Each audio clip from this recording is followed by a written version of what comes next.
Warren Olney back with To the Point in the aftermath of the attack on the Sikh House of Worship in Wisconsin on Sunday.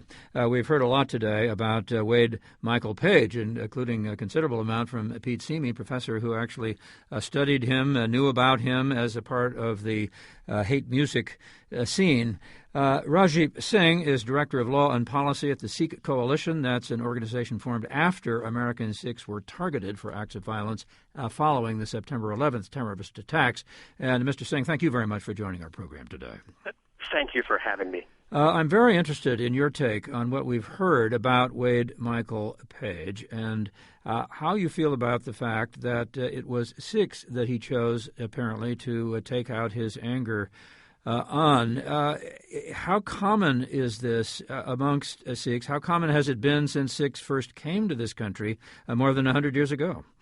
Well, as you point out, Sikhs have been in the United States for more than a century, and as far back as 1907, were subjected to hate incidents. I don't think a hate crime was a legal definition or term of art at that time, but Sikhs were targeted by bigots at the turn of the 20th century, and in the post-9/11 environment, Sikhs have experienced a spate of hate crimes, in part because the prevailing stereotype these days, which has been perpetuated by the media, is that if somebody wears a turban, they're associated with, Al-Qaeda or other forms of extremism. That's obviously not the case. But unfortunately, that's the reality that we've been living with in the post-9/11 environment. And what relationship does Sikhism have to Islam? Well, the Sikh religion is a distinct, independent religion founded over 5 centuries ago in South Asia. There are presently about 25 million Sikhs throughout the world. It is the 5th largest religion.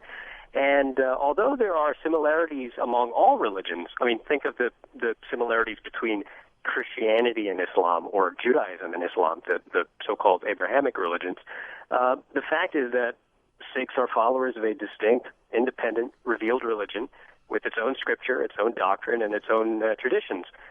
Essentially, Sikhs believe in one God and also believe that all human beings are created equal, regardless of their race, religion, or gender. So it's a very open, hospitable religion, I gather, and services include welcoming others and particularly serving them food.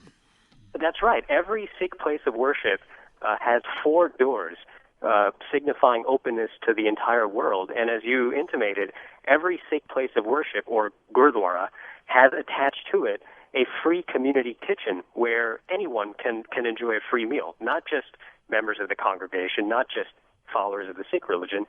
The purpose of the free community kitchen is to provide food, and the purpose of every Sikh place of worship is to provide shelter to anybody who needs it.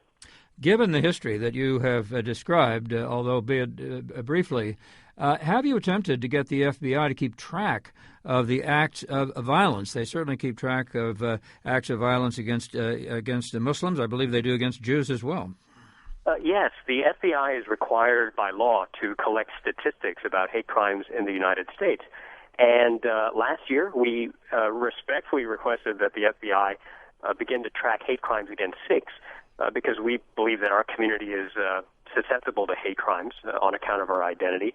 Unfortunately, the FBI didn't feel the need to do so, and earlier this year, with the help of Congressman Joe Crowley in New York, we got about 94 members of Congress to write to the FBI urging them to begin tracking hate crimes against Sikhs. And our hope is that in the fullness of time, the agency will begin to do so. Because, after all, you can't really address a problem unless you're measuring it. You can't allocate resources unless you know where those resources should go.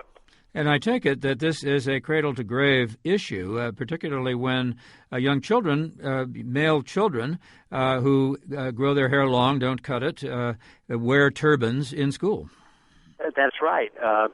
We have issued a couple of reports based on surveys of Sikh children in the last few years and have found that upwards of 75% of turban-wearing Sikh children are bullied and harassed at school. Many of them, about 30%, suffer physical assaults. These findings were incorporated into a report issued last year by the U.S. Commission on Civil Rights. And it is truly a cradle-to-grave problem in the sense that Sikh children are bullied. Sikh adults are discriminated against in the workplace. There are loopholes in federal law that allow employers to actually segregate Sikhs and other visibly religious minorities from customers in the name of corporate image. In the law enforcement context, Sikhs experience racial profiling, especially at airports. And worst of all, they are subjected to violence of the sort that we saw this past weekend. So you weren't surprised then that there was an attack. Have you prepared for it? Have you, as a religion, as a group, taken security precautions? Well, we were not prepared for this. Nobody expects a gunman to break into a place of refuge and worship and murder 6 people. This was not at all expected. At the same time, we have attempted to open up a dialogue with the federal government about creating sort of an emergency contact system, some kind of rapid response system to address these kinds of situations. And frankly, substantially all of our work is geared towards proactively preventing this sort of thing. We've taken a leadership position on promoting anti-bullying laws, for example, that protect all kids from bullying. As we speak in California, we are sponsoring legislation out there. It's called AB 1964, which is designed to prevent workplace discrimination. And, the best that we can do is be proactive about these things. And we've encouraged our members, our community members, to be more civically engaged, pursue leadership positions in community service and charitable projects, run for political office. And finally, I think the media has an important role to play in this context, because typically news about Sikhs unfolds in the context of tragedy. And I think we need to change that dynamic. And over time, we hope that the media will proactively cover some good news and explore other aspects of our lives and our traditions. Rajiv Singh, once again, Director of Law and Policy at the Sikh Coalition, formed after Sikhs were targeted for acts of violence after September 11th. We may not be able to get back to you before you need to leave us. I know you have to do that soon, but stay as long as you will.